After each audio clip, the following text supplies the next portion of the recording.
Hello everyone. Good evening, sir. Good evening, everyone. Today I'll be presenting a case on application of the smile lenticule in a corneal tear repair. So I am hereby presenting a case history of 34-year-old male patient who came to our OPD with the chief complaints of sudden diminution of vision in his right eye associated with watering, pain, redness and foreign body sensations in 2 hours. Basically, he inflicted an injury upon the right eye 2 hours ago while cutting an iron sheet. So on examination, we see that the visual acuity was 20/40 in the affected eye, and the left eye was normal. On slit lamp examination, we saw that there was a deep intrastromal foreign body which was tucked at 1 o'clock position in paracentral area with the surrounding mild stromal haze. And also anterior chamber showed 2+ cells and flare was seen. Pupillary reaction was normal in both direct and consensual. Anterior segment OCT was done, which was suggested that deep foreign body was present with a tear. So now the plan of action was he underwent a corneal tear foreign body removal with a corneal suturing, and a cyanoacrylate glue was applicated. BCL was also placed.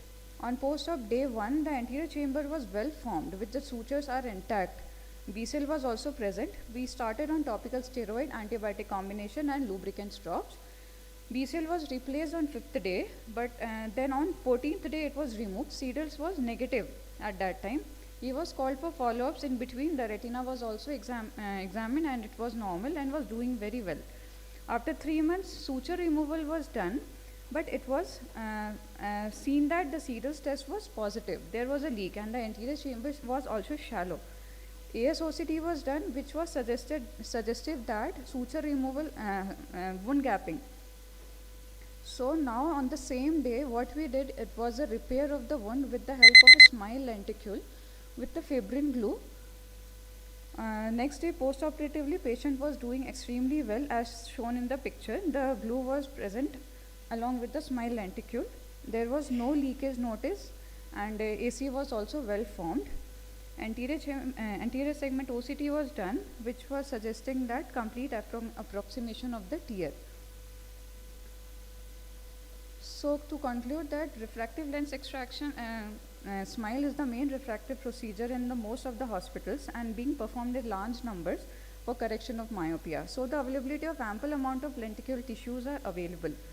So the use of the corneal lenticules may be a safe and effective surgical alternative for corneal perforation closure with the potential clinical application as relatively simple and inexpensive measures. There are various publications also been done in past suggesting that lenticule pars graft is a safe and feasible surgical option for the management of microperforations and complicated corneal tears, especially in hospitals that perform a smile procedure in large numbers. So it is suggested that the stromal lenticule which we get can be used with its biocompatibility and sufficient strength, ease of handling at low cost, and is a useful patch graft for different purposes in ophthalmic field. These are my references. Thank you, sir. Thank you, Dr. Madhumita, and it was a very nice presentation with reference to a novel use of a readily available corneal lenticule, especially with high refractive surgery output cases, hospitals. And one question will still be there after lenticule has been secured. Yes. What is the need for putting BCL glue? I think BCL with the lenticule should be good enough.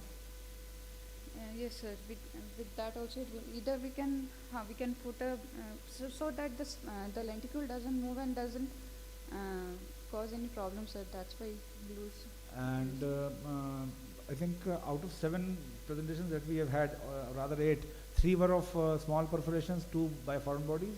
So I think the scope and need for educating our patients about eye trauma and use of protective eyewear at work is of paramount importance, so that we do not encounter these patients again and again, same in others.